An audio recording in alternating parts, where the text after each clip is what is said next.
What's up? What's happening? Welcome to another edition of the Minor League Take. I'm your host, Brad Case. This week we got Ryan Smith on the podcast, one of probably the smartest guy to come on so far.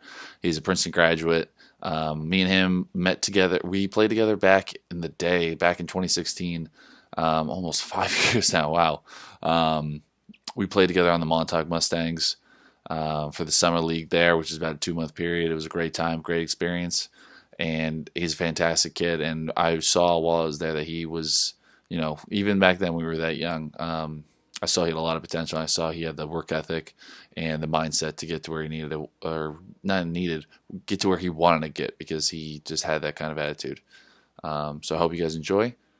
As always, this is brought to you by More Than Baseball. More Than Baseball is an organization that helps me and many other minor leaguers, make it our way to the big leagues, achieve our dreams and be able to change our lives forever.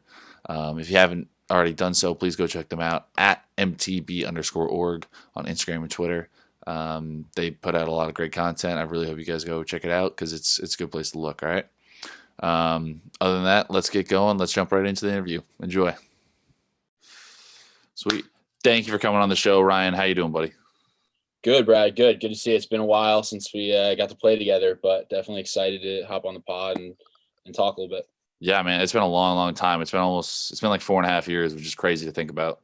Yeah, no, it's wild thinking about how different everything was then in terms of just my playing career, my pitching style, and also just who would have thought from Just life in general. to some pro ball guys for sure. So it's it's happy to be here and happy we have this platform to talk. Let's do it, man. Let's do it. We're going to talk about our days playing together when we get to that point, but let's start where we start with everybody. As you know, tell me, paint me the picture of what high school baseball looks like for Ryan Smith. Definitely, yeah. So, growing up in the Northeast, born and raised on Long Island. So, baseball was solid in high school. Definitely nothing special. I wouldn't say talent-wise playing public high school baseball on Long Island. Yeah, every team had good players, and there's dudes in every town, but like it's nothing like the South. Right, exactly. I would say there's definitely talent drop off. I was good, and my junior seniors high school I had 384, 85, so nothing special. But as a lefty, I had a good breaking ball and definitely got guys out pretty consistently. For me, I was used to going and throwing 7 shutout innings, and if I didn't, that would kind of be a letdown, even if that meant giving up a run. One run, 7 innings to me was kind of like, all right, well, I didn't really do it. Wasn't living up to my standard just because I kind of expected. It became the status quo for you. It became a normal thing. Like, all right, exactly. 7 shutty, let's go. I got PBJ waiting in the car for me when I'm done with this. Right, exactly. Yeah. So, and I hit too. I was a good hitter. I mean, looking back, I wasn't a good hitter, but statistics in high school, I led my team in home runs, batting average, stuff like that in my senior high school, but that didn't really mean much, because we would play 3-game series in my high school conference. So that's cool. The first game would be me throwing against some other schools, big name guy, and it would be a 1-0 game either way. Mm-hmm. And then, I would not hit a lick in those games. I'd go 0 for 2, 0 for 3 with a couple rollovers. And then by the third game of the series, when the guys are throwing, 76 miles an hour, that's when I was hitting my home runs. That's when you started letting it rip. Yeah. So my hitting numbers in high school definitely were, they came from the back end of series. So they're a little inflated by that. Yeah, exactly. But, it was good. And I played on a great summer team, organization called Next Level based out of Long Island. Okay. I was going to ask, I haven't heard of them though. It was, so Long Island Storm and Long Island Titans are probably the Titans. Games, so they kind of combined to make like a big powerhouse kind of team. Okay. So like the two big teams of travel ball. When I was in high school, where you're either on Next Level or you're on Body Armor Titans. Were like the two kind of competing powerhouses. And if we were ever to lose on Long Island in a random summer league game, it would only ever be to them. And honestly, we got the better of them a lot of times too. Damn. So, it would be showing up to random, we play in a league called like Boys of Summer, showing up to a random game on a Tuesday afternoon. We were expecting to win 25-0. So most of our real competition and what we played for was, out of state tournaments pretty much every other week. So we were good. We made like, coming from New York, we made the playoffs and won 2 playoff games at like the big WWBA perfect game tournament. Which was a big deal coming out of team out of New York. So I think we lost in like the round of 16 to one of the teams that was like the eventual runner up or something like that. So we Oh were my good. God. We definitely were good, and it was loaded with all Yeah. D1 D2 guys, and we were good. I remember going to play in those perfect game tournaments and just standing no chance. Right, yeah. So And so just I hope I had a we good went game, like and then after that, we it's went the summer after my freshman year of high school, went maybe like 1-6 in pool play and just got shellacked. And then uh after my sophomore year, went like 3-4. The next year, we kind of showed up and like started winning these close games. I think we went like 6-1 in pool play, won our pool, and just kept winning. And it was kind of crazy. We just kind of ran out of gas. I was always the kind of guy who like thought I could always pitch. Right, like in high school, I would pitch on like 7 innings on a Monday, and then Thursday I would close on Thursday. Stuff like yeah, that. and you Like, were a my arm guy was that was just fine. like, And yo, just I hand the ball. remember going down to the perfect game tournament, and like I had just thrown like 2 days before a game to like get pitch us into the playoffs, and then 2 days later I'm like out there, and we had like they did like that California rule where you load the bases and have one out in extra Oh innings, and yeah. that's how we lost. I remember the team were playing whatever, brought in some dude throwing gas, he 2 strikeouts, then I came in, had thrown literally 2-4, first pitch, sack fly, game over, and it was like, all right, well that kind of sucks. Like you get the guy out, but end up losing the game. But yeah, Yeah. so that was kind of high school baseball experience. My recruiting experience definitely was more back end loaded. I didn't have many offers really until towards the end of my junior year. It was mostly D3 offers. I was always definitely a school guy. I mean, I had good grades. I knew I wanted to go to a I mean, you big ended time up at academic Princeton, school. so I could Exactly. clearly see, So you were a smart kid. right. So yeah, no, I took my SAT one time in my sophomore year of high school, got the grade I wanted, and I was kind of ready to go. And I was reaching, like I was going on, visiting schools as a student. I'd visit Princeton just as a prospective student before I kind of knew if I was going to be able to play baseball there or not, to be Mhm. honest, and all kinds of schools like that. So my junior year, got looks from schools like MIT, Johns Hopkins, a lot of good academic D3 schools kind of in the Northeast or up the East Coast. Mhm. And I thought, whether I was right or not, that I had a chance to play it, whether it be D1 or just a better baseball school. And my summer after my junior year, still not committed, and I started putting on a little velo, see an 86, see an 87 every once in a while. And I went to like a showcase called like Head First Showcase, where it was I a bunch remember of that academic out in Long schools. Island. Yeah. Right. I never went And to that, but I've heard great things. okay, yeah. So it was like your typical showcase experience where the pitcher starts with a 1-1 count, Mhm. which was just like, I think that's kind of unfair. And I Dude, that definitely, was abuse. I remember going to those and like just rolling in a breaking ball the first pitch, and then they're just like, "Well, now this yeah, is over because it's 1-2, exactly. and I haven't even seen a fastball." Exactly. That's so that was my strategy as well. Like, you're throwing a crappy high school breaking ball, and Yeah. you get the 1-2 count, and then you have 3 pitches to basically try to throw it either to the backstop or to the glove. Mhm. And put up a number, and also odds are you're probably going to get a swing and miss at one point if you can throw over the plate. So that worked out well for me. I think you face like 5 guys in one inning, 5 guys the next inning. I think I Yeah. struck out all 10 guys the first day, and after that, I was definitely getting a lot of attention from those schools. So then it became, from not having a ton of attention to like the week after that, oh boy, I have to pick from now a lot of the schools that I was thinking about going to. That's awesome. I have to There try was to just a get to big all. like influx. Exactly. Yeah. So I was like, well, I'm not gonna be able to visit 20 schools in the next couple of weeks before, school starts. Yeah. It was in August, and I was getting ready for school to start back up. And like, also it's a long process. I mean, you've been through it. All the guys coming on podcasts have been through it. Like, at some point you kind of want to get it done with. And Yeah. That's how I Princeton. felt. I was just like, all right, I Monday I'm deciding if I have the team, if I have the school Yeah. that I want to go to offers me, great. If not, whatever. I'm going with this team. But like, I know what you mean. It's a very strenuous process.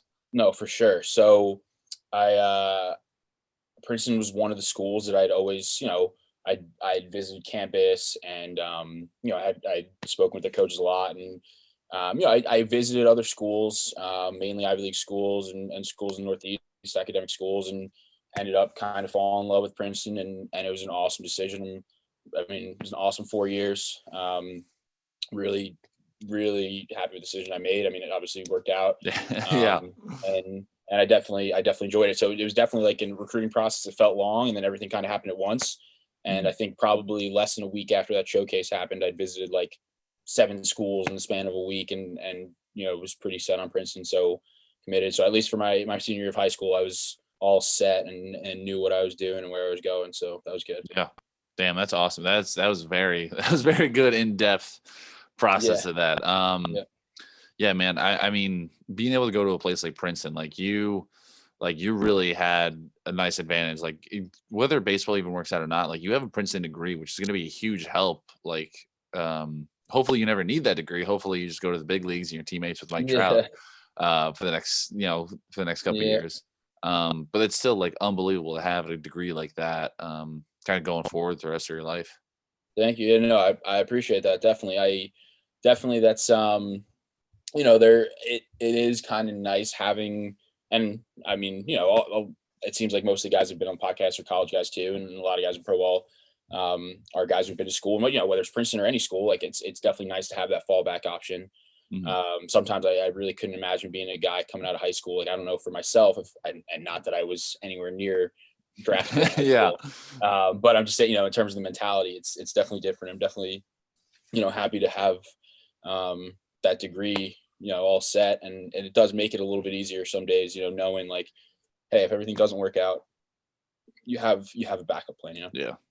Yeah, I still need to go finish up school. Mhm. I really should have this past year with the pandemic and everything. It's hard to predict though. Yeah, you didn't know what we're gonna be doing, so it's Yeah, I know. I was sitting around. I was like, well, we're probably going to play in the fall. Like, I'm going to have something to do, so I can't do school, yeah, and just uh-huh, sat there and waited even more. So yeah. No, I mean you it's a got time. At shame, least, but 3 years is a lot easier to have threes on your belt. It's a lot easier to get one yeah. year done than 4 years. That's for sure. So All right, it's like one semester left. I'm not yeah, worried okay. about it. I'll So figure it not out. even. Yeah. Yeah, yeah. That's a lot Um, easier to get done than. but yeah, dude. So you move through your senior year, recruiting process, get all that Yep. wrapped up. You get to Princeton. What was some of your like first takeaways getting to a school, with the high academic standards it has, and then playing in the Ivy League? What was some of your Yeah. first No, impressions? so it was for sure an adjustment academically, and I'm proud of the way I did throughout my Princeton career in terms of school, and I Yeah, you're a definitely smart guy. That's not school. something I'm too concerned about, but But it definitely was an adjustment, because, and I think it's for anyone, whether you're an athlete or a normal student going to Princeton, it's definitely an adjustment, getting used to the workload, getting used to, you're expecting a lot out of yourself, and getting used to, having to put the time in, and sometimes you're going to struggle in the beginning. So it was definitely a little bit of an adjustment, but I think that made me, I learned lessons that helped me not only in school, but also, in baseball and other areas of life. Cause I was definitely the kid who was kind of told throughout middle school that, hey, you're not gonna be able to study like this in high school where you're just doing everything the last minute and waiting until, 2 minutes before the test to check your notes and being fine. And sure enough, it worked in high school. And then freshman year of high school, they're like, well, you're not gonna do that next year in such and such yeah, classes, they and it keep on worked. telling you that it's going to get And harder, but it never does. and I was constantly told in high school, and eventually like, I think my way's fine. And then Princeton, I definitely had to make adjustments, Uh-huh. in terms of, just time management, and put more time and stuff like that in. And I think definitely, um, I think so. My freshman year at Princeton, I threw maybe 5 innings, like was not Yeah, good. I got Throw the very numbers up hard. right here. When I did throw, I was throwing 85 that wasn't in the zone. I wasn't good, and I knew I wasn't Yeah. good, but I think part of that was like making an adjustment to being challenged in school, making an adjustment to, okay, these players are good, making an adjustment to going from, being the best guy on my high school team to being with good players Everyone, because yeah, everyone in college was like the best player on their high school right. team too. Exactly, exactly, and our pitching staff that year was good, was loaded with guys who were older, and, like, the younger guys didn't get a ton of opportunities, Mhm. and I'm not saying I deserved any more opportunities because I simply wasn't very good that year.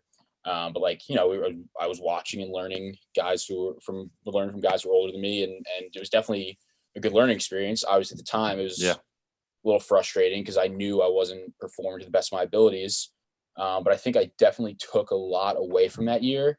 And, in high school, throwing 85, I was like, oh, but I'm still getting a ton of guys out. Like, my goal is always to play professional baseball. I'm like, yeah, it'll happen someday if I'm always going to throw a shutout against, random Long Island high school team. Like, yeah, it'll just work out. Yeah. And then it kind of hit me like, hey, I got to improve, and I got to put some time in, and I got to throw harder and all that kind of stuff.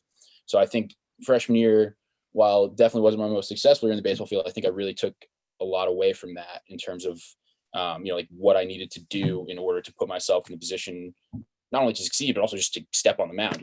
Yeah, absolutely. I mean, like trying to find value in like a situation that's maybe not going the best is more important than being successful overall, because the days where you aren't playing great and the days where things are struggling, like to be able to still get value out of that, to still like make yourself better through that process is immensely important. Mhm. I'm not trying to like dunk you on you and expose you right now, but yeah, dude, there Oh, was go for it. a 9.95 ERA. That is, Uh-huh. oh, Yeah, that's I a remember. tough So one. I think I maybe had 4 outings. Yeah. My first outing was against Louisville. The first guy I faced in college was Brendan McKay. Um, Roll over to first base. I was like, oh, let's go. Going off. Next guy was Blake Taberry, who hasn't made the big leagues yet, but I think he was like in the top 100 draft I'm picks that sure year. he's close. Yeah. And getting to pop up right behind the third baseman. Shortstop's coming over. They're both calling it. Ball drops. It's a double. I come out of the game. Next guy comes in. 2 balls to backstop. Blake DeBerry scores. So instead of getting 2 studs out and having a 0 ERA through 2/3 of an inning, Yeah. that counts as double earned run against me. And all of a sudden, I threw 4 pitches to 2 good hitters and should have gotten 2 Yeah, outs. And dude. Shit. boom. So that outing, and then my next outing was against Old Dominion. They I'm a lefty and I fall off the mound to the third base So side towards right thed, now. yeah. But Oh, even they more just so then, abused it with the bunt. I think I threw 1 inning and they literally bunted like 6 times. God, So the that's ball didn't leave yeah. the infield and gave up like 5 runs there. So that I was in trouble from the beginning in terms of my numbers. So that's definitely, Jeez. now I can look back and Yeah. laugh. That was Well, definitely, I mean, I like to highlight stuff like that to show like kids, like, yeah, okay, even if you had like one bad season, like it's not the end all be all. Like there's uh-huh. still a chance you can, go on to be successful like you are right now.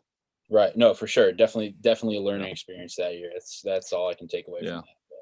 But moved through freshman year, and then actually me and you meet each other out in the Hamptons Collegiate Baseball Yeah. League on the Montauk Mustangs. RIP in Yeah. peace. That was a Uh-huh. great team and a great time. Yep.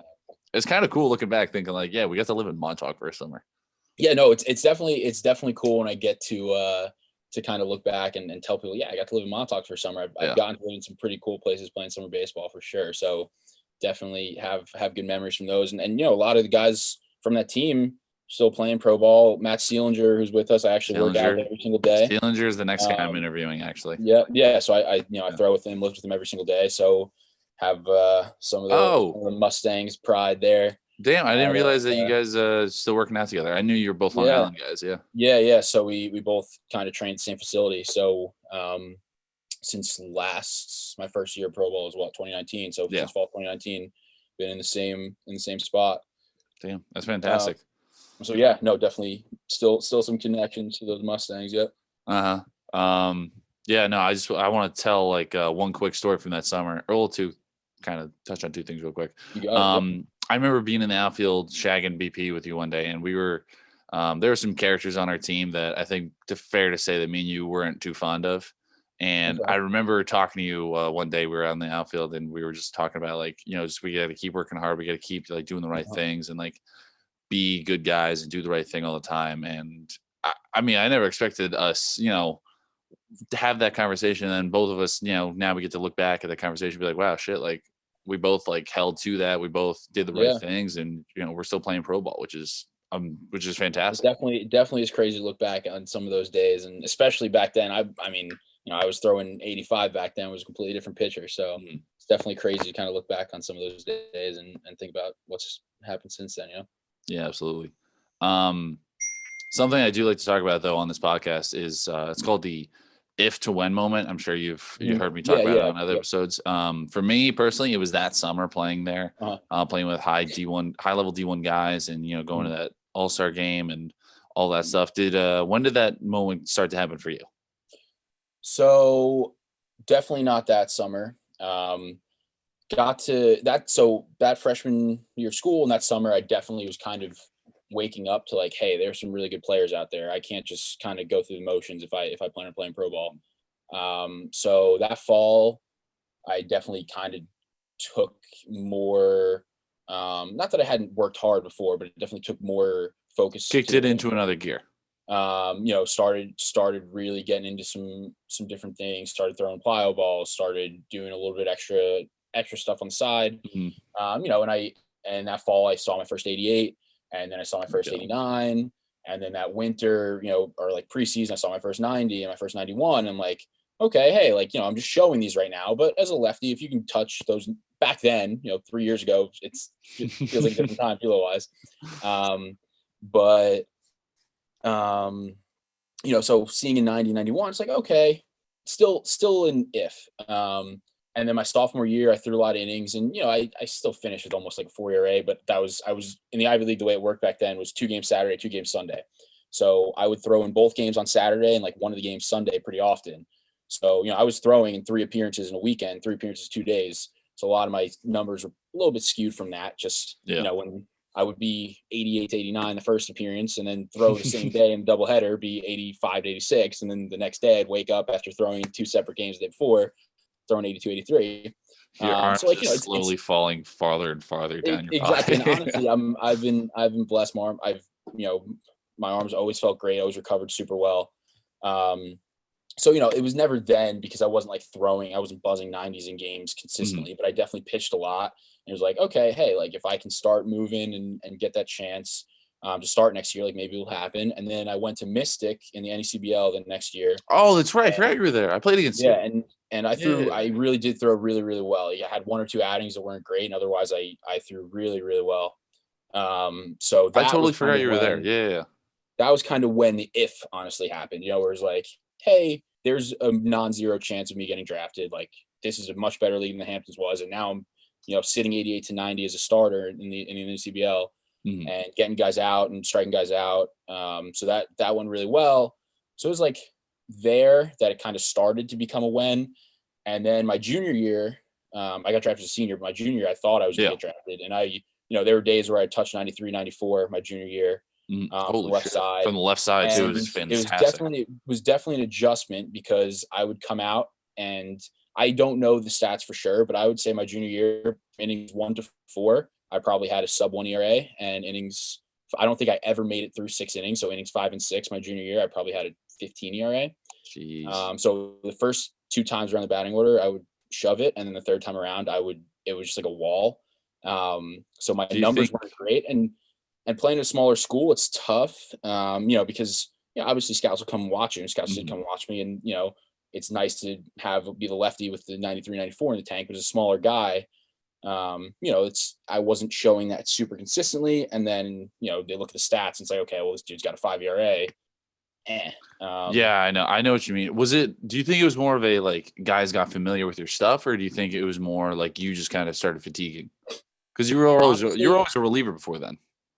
Yeah, I mean, I was started all throughout high school and stuff. I think honestly, a little bit of it was just like my command really wasn't that good, and I was able to get away being a power pitcher in the first couple innings and missing a lot of spots. And I would get away with my walks the first couple times around, and then like eventually it kind of became a mental thing where just like, dang, I really haven't gotten through 6 all year. Like, what's going on? And then it kind of spiraled a little bit. And I'd walk some guys.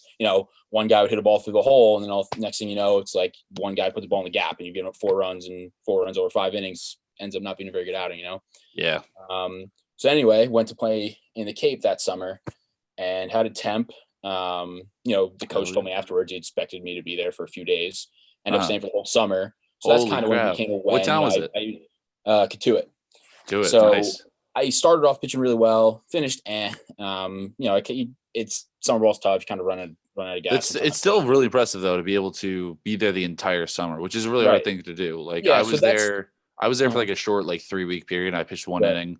I came in after the game, and the coach goes, "You could have struck out all 3 guys on 9 pitches, and you were getting cut anyways." I was like, "Sick."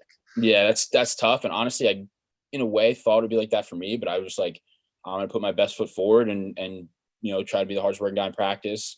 I worked every single camp in the morning, just thinking like, okay, I'm gonna put myself out there and be the guy doing all this extra stuff and whatever. And I ended up pitching really well in the beginning too. I think my first 10 innings or something were scoreless, and I threw really well. Yeah. So that was good. And then it kind of became, I played a full summer in the Cape. It kind of became a when will I get drafted. That's fantastic. It's such a cool moment. And that's kind of the way it became a when. Like it was always I deep down I always believed in myself and thought it would happen. But now that was probably the moment when it became a win. Yeah. Was it cool kind of looking back and being able to kind of reflect on how even in high school you were like, the goal is one day to play pro. The goal one day is to play pro. And then, it's slowly becoming true over time. Was it kind of cool to look back at that? Oh, 100%. Yeah. Like because it wasn't like one moment really. It was definitely a kind of process. And even just think about myself in high school, how little I really knew. And then think about myself my freshman year of college, where just like, kind of the low point of like, dang, I'm barely even going to pitch in college. What's going on? And I just kind of remember, that summer, like I got to make something of myself Yeah. on the mound if I'm going to actually pitch. And, to kind of see that process actually turn towards the goal was definitely pretty awesome experience and helped me really enjoy my senior year. Yeah, I got you, man. I got you. Yeah, no, that's speaking of which, we move into senior year. And then, so junior year, thought you were going to get drafted into senior year, though. Now, were there give me somewhat of an idea of like the teams that were coming for you? Was it always the Angels? Was it, did they come I'll out be of nowhere? honest. My junior year, I probably filled out maybe, you fill out questionnaires, go to pre-draft Yeah, workouts, stuff those are like always that. fun. I probably filled out 15 questionnaires my junior year and, went to 3 or 4 pre-draft workouts. My senior year, I probably had questionnaires from just about all 30 teams Yeah. within the first week of getting to school. So it was, if not every team, just about every Damn. Yeah. Yeah, that's pretty. That's pretty sick. And yeah, and it's not like I never did not have a great college career in terms of statistics, but like at the end of the day, there just aren't that, especially as a senior too, where teams have real no risk in taking a senior. There aren't that many senior lefties that are touching 94, 95 in college. Yeah. So that, I mean, teams were always going to be interested. It kind of felt like then, once I'd spent the summer in the Cape and was showing velocity here and there. So yeah, it was a lot of teams and the process. I thought I was going to get drafted definitely my senior year, and I was right. But I went ahead and went through the whole job recruiting process. Oh wow!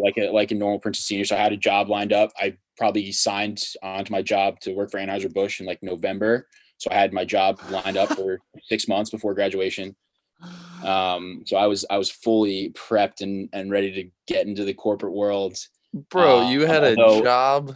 You had a job lined up, and you're filling out Major League Baseball questionnaires. Like, oh my god! Definitely. It was just for me, it was more of just like okay, let me get this out of the way, and it'll almost let me be better at baseball in a way, if that makes sense. Like instead of having to worry about that, like there's kind of no more pressure. Like I had a job that I think I would have enjoyed, and I like really didn't have to worry about that. So then after that, like at Princeton, you have to write a senior thesis.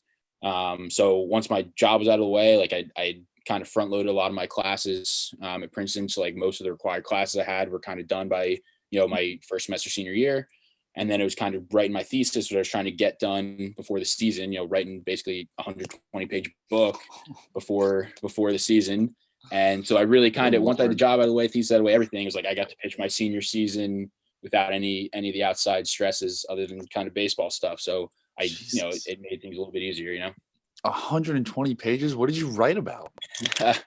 So I was an econ major. So I did like an econometric analysis of how students with undergraduate student loan debt, how the debt affects their decisions to pursue graduate school, first choice graduate school, pursuing a job, depending on the type of career based on, average salaries and different careers and stuff like that. It was super boring, super long.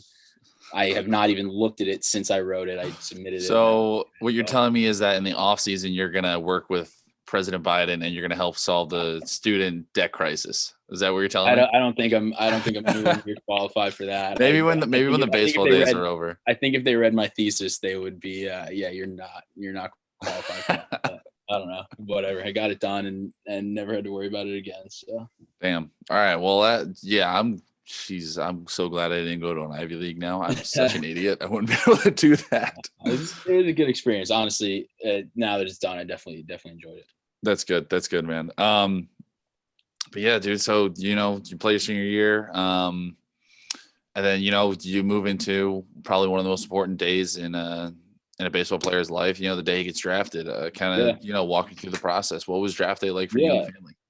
Yeah. So senior year went really well. I mean, I definitely knew at that point I was going to get drafted just from what I was hearing from teams. And even my numbers weren't as good as personally. And every pitcher's like that, right? Where it's like, yeah, this team got lucky. This happened, whatever. Like I swear in the Ivy League, there's no such thing as an error. So anytime a ball's hit on the ground, whether it's an error or hit, it's automatically an earned run. Mm-hmm. They just don't have errors in the Ivy League apparently. But anyway, so no, I knew I was going to get drafted kind of going to draft day. And as a senior, and from what I was hearing from teams, and every guy who's been through the draft process is told, hey, you're going to go in X round. And realistically, you should just add 10 rounds to that. And I feel like everybody kind of knows that. But as a senior, and from what I was hearing from teams, and getting to the draft, hey, as a senior, you're going to take less money. Like, be ready for day 2, 8th, 9th, 10th round. That's when we're going to look for a guy. That's when we're going to look for you. That's when we're going to look for you. So I was kind of expecting to go there, not saying I was an 8th, 9th, 10th round talent, but as a senior, like, that's when seniors go, to save money for the bonus pool for some of the guys Yeah, taking all the numbers in that are higher. very wacky, and Exactly. people that don't know baseball are going to So be very confused by that. So there, yeah. So I won't go into depth there then. But anyway, they're day 2, right around 2 through 10, when I thought I had a chance of going, was actually my college graduation day. So I remember sitting at graduation, my phone out, like waiting to get a call. I'd spoken to a bunch of teams in the morning, or like, hey, keep your phone on you, keep your phone. And I talked to some of the scouts I talked with. They knew I was graduating that day, so they were kind of like, hey, keep your phone out. Like, I know you have graduation, but sit in an aisle seat or something and be ready to run out of there and take a phone call. So didn't hear anything. Graduation ends around 7, 8, 9 are coming up. Packing up my dorm room, putting stuff in the car. My phone's still there. That feeling. Antsy, yeah, no, it's a lot of anxiety. Yep, definitely. So check my phone, car ride home, 9th rounds passing, 10th rounds passing. It's an emotional day graduating from college and leaving college too. And I'm kind of sitting in the car like, dang, I thought I was going to get drafted today. Like, what's going on? Kind of sucks. Whatever. Yeah. Anyway, draft ends, get home and pack all my stuff, get like a lot of phone calls like, hey, Ryan, didn't work out today. Be ready early tomorrow from, a ton of different guys I talked to from different teams. And it's like, okay, wake up tomorrow refreshed. Draft starts early tomorrow. Let's get it done with. Didn't happen. 11th round, 12th round, 13th round passing. I'm like, oh boy, like this is one of the draft horror stories you hear. And then ended up, I was following on the track, like the draft tracker that, you see online on day 3. It's not like there's a TV thing or anything like that. Yeah, it's just a little, it's like the conference call. Like and then 5 or so minutes beforehand, one of my friends I played with in the past is actually in the front office of an organization. I don't know if I can say which. I won't, I guess, but not the Angels. And I get a text like, dude, let's go. Like, so excited for you. And I was like, wait, I'm following this thing right now. Like, I don't know, maybe he's on the call and I'm just on delay or something. So I'm like, what? He's like, dude, you just got picked. You didn't hear it or something like that. I was like, no.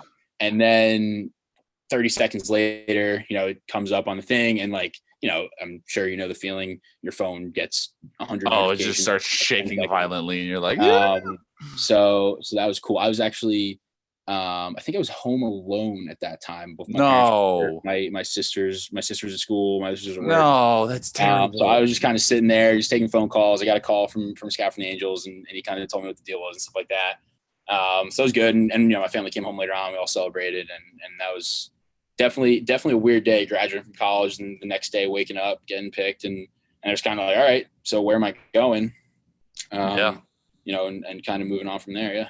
That sucks. No one was home. That's terrible. Yeah. No, it was fine. I mean, honestly, man. I got to answer all the messages and calls I got right away then without having to worry about being rude to anyone.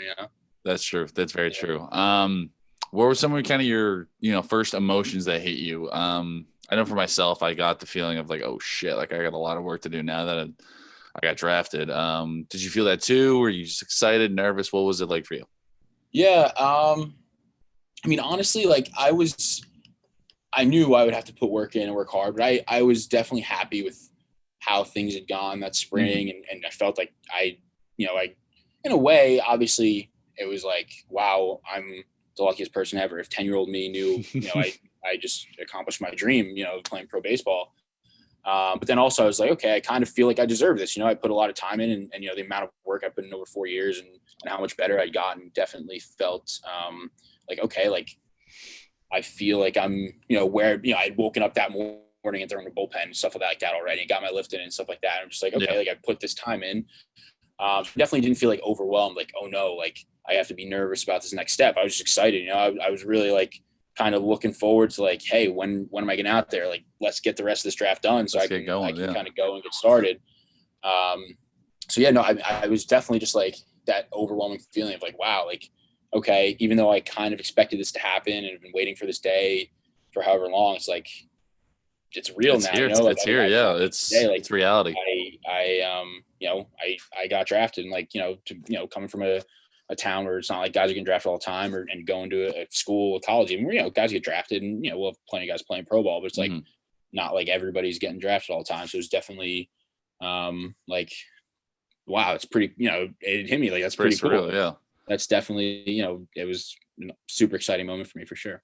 Absolutely. That actually reminds me. I wanted to ask you before about this. Are you a Yankee fan at all, or are you a Mets fan?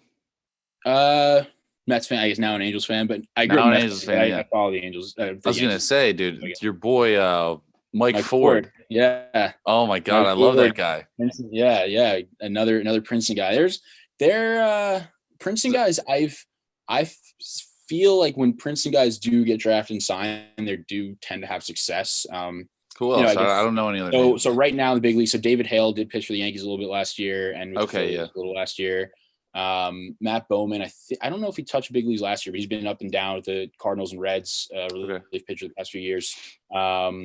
Danny Barnes has been with the Blue Jays for a while. I mean, so now, like, really, I feel like there are more Princeton GMs than current players. So Chris Young just got the job with the Rangers. Mike Hazens with the Diamondbacks.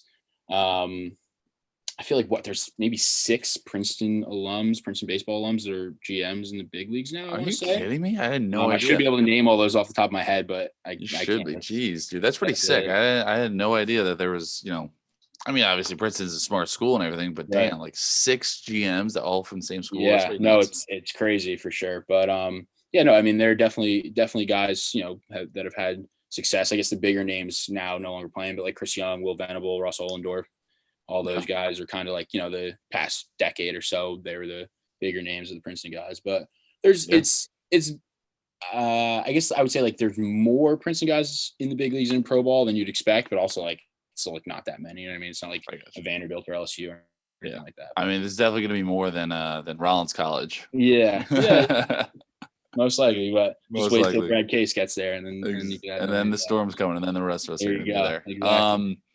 But yeah, so dude, let's talk about your time in the Pioneer League. It's advanced rookie ball in your first season. Yeah, What were some of your good takeaways old from your first Orem. pro season?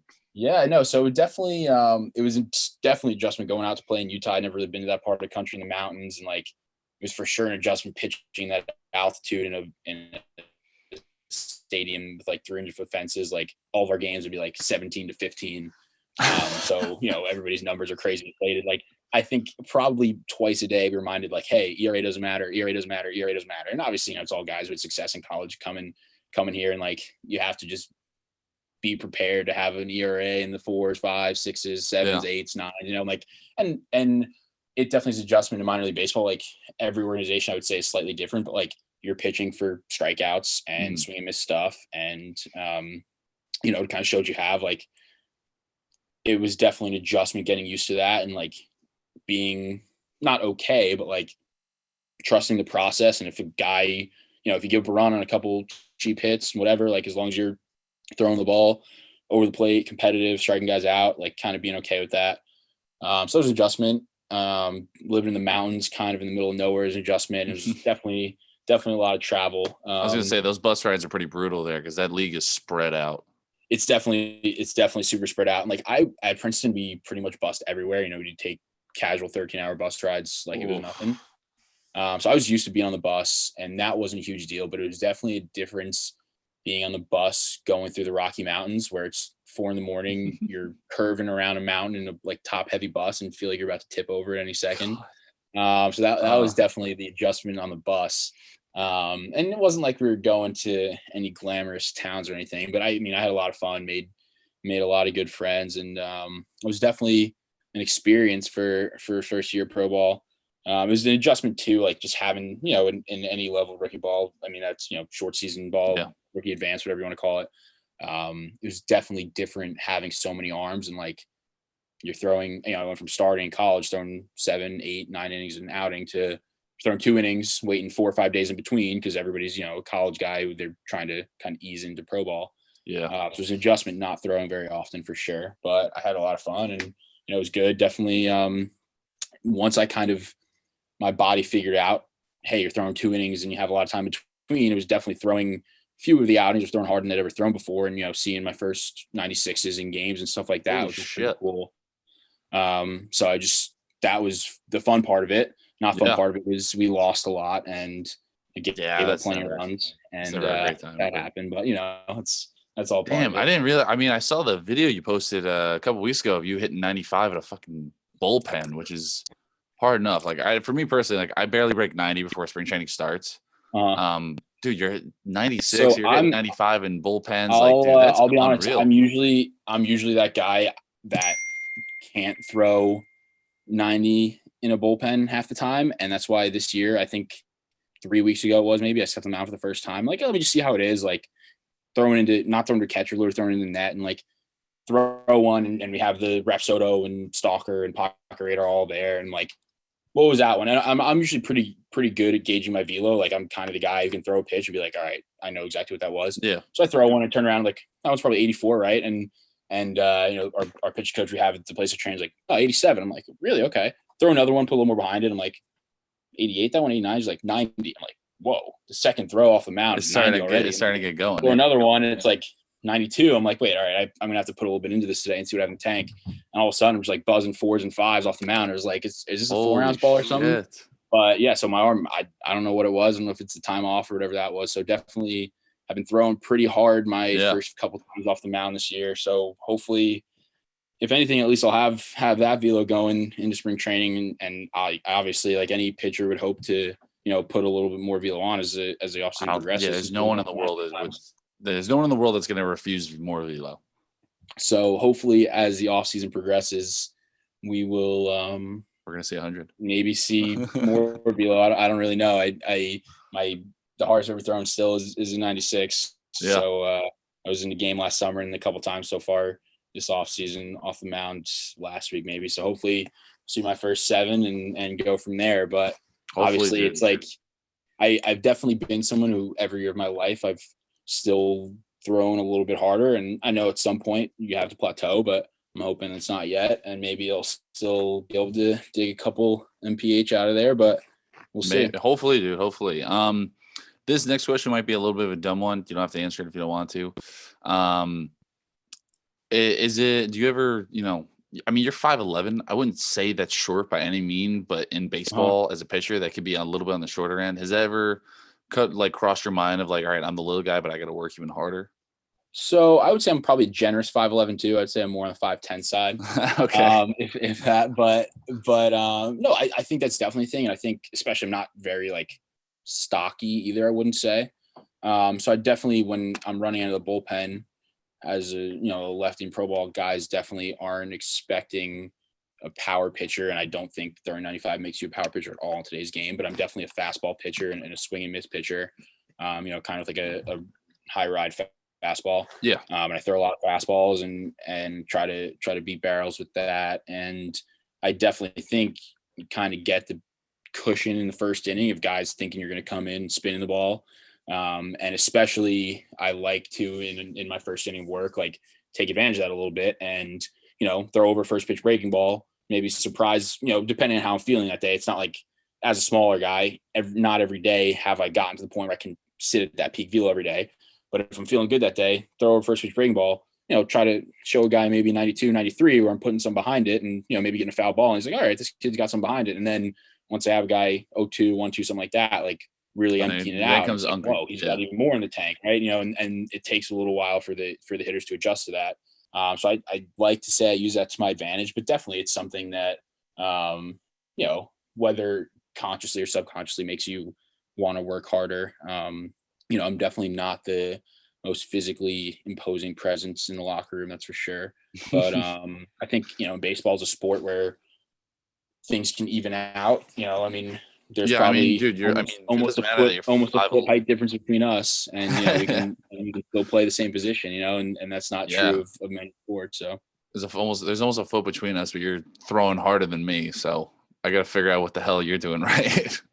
I mean, I think you got the numbers, so I think at the end of the day, that's what matters. So yeah, I got to learn to see the ball like you can. Thanks.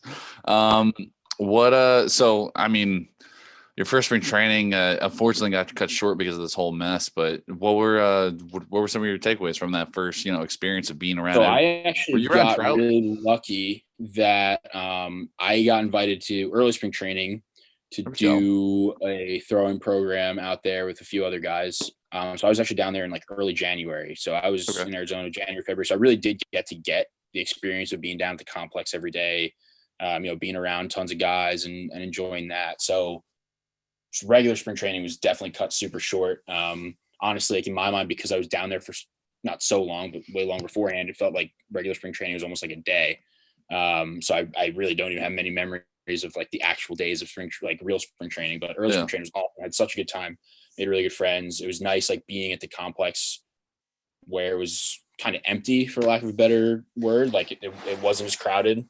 Hmm. And I definitely got to get a lot out of that and like really experience being down in Arizona and definitely enjoying, being in the sun in January, which is not an experience I'd ever had before. Like throwing outside in January and February, simply that wasn't something I've ever really done. So that was Yeah. definitely probably the coolest part to me. As simple as that sounds, like I know it's guys across the No, country. dude.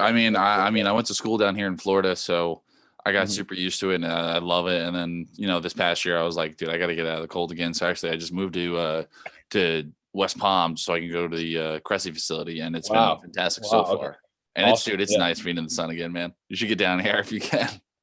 Yeah. No, I might have to try to take that up because it Yeah, definitely makes it different than throwing in the cold. That's for sure. absolutely. Yep. But things get cut short the way they do, which is really unfortunate. And now we gotta go into this year. I feel like with as much energy and as much drive as ever, just because I feel like Oh, for everyone sure. lost a year. Everyone kind of got cut. Mhm. We all got cut a pretty crappy deal. What are Yep. kind of some of your expectations and thoughts going into this 2021 season? Granted, it starts on time. Fingers crossed. I'll be honest. I think after a year of basically being able to train for you, I think everybody's going to come back. Pitchers throwing absolute gas, and I'm prepared for that. And I'm hoping I can do the same. And I definitely think that it's not going to be uncommon to see guys coming back 2, 3, 4 miles an hour on their fastball, Mm, just because like it's probably the longest anybody's ever really had to just like train without having to worry about having a season in between. Which I think does make a pretty big difference. So I think expectation wise, like guys are gonna be hungry and have worked really hard and ready to get after it. Um, so I think that one, the baseball is gonna be really good. I think everybody's gonna come back just a better player. But I also think that like myself and I think most people will kind of enjoy the game a little bit more and take it a little less for granted because of how long we had to yeah. spend without playing.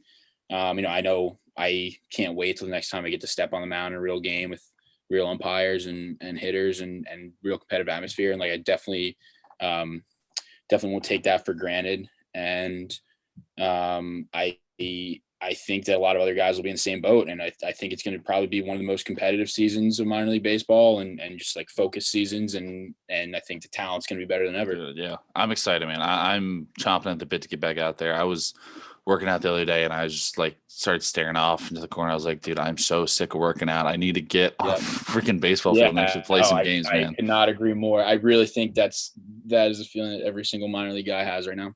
Yeah. Yeah, man. So two last questions as we kind of wrap up here. Yep. Um, First one, love to ask this one to everybody. When are you, Mike Trout, and the Angels winning the World Series?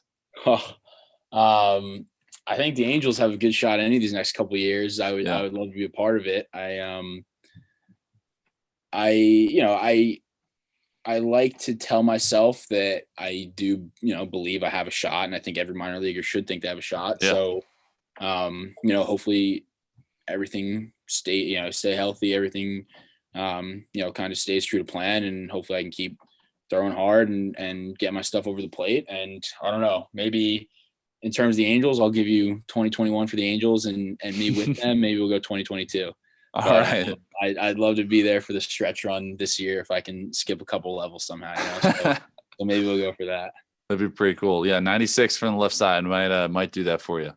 The last question I love to ask everybody, right as we wrap up. If there's any advice you can give 16-year-old Ryan Smith, what would you tell him? Yeah, so I think this is like a pretty cliche answer that a lot of guys will at least have, some portion of their answer Yeah, be. I But wouldn't. Don't even worry about that. I had one person say on here like that sounds like a lot of cliches, but uh, cliches are there for a right, reason and and because and yeah, they're they're true. cliches for a reason. You're right. Yeah, so I would just say like, first off, you really don't know everything, and second off, stick to the plan, and is more specifically kind of stick to your own plan, like run your own race, because it's definitely easy, and especially earlier in my college career, and even a little bit when I first got to pro ball, it's like easy to look at the guys around you, even when you're 16 years old in high school. Some guys commit earlier than others. Some guys start throwing harder earlier than others. And as you go through baseball, really kind of run your own race, stick your own plan, because it's easy to get caught up looking at the other guys and feeling like, oh boy, this guy's doing this guy's doing that, he's moving up, he's Yeah, a having prospect, he's looking at your peripherals other right, than looking exactly. straight So I ahead. think I think it's important to focus on yourself, and like I would like to think that 16-year-old me would be proud of myself now. Yeah. I'm definitely a lot better than I was at 16. I went to a school that I loved, and I'm working my dream job, even though we haven't really got to work that dream job in a little while. Yeah.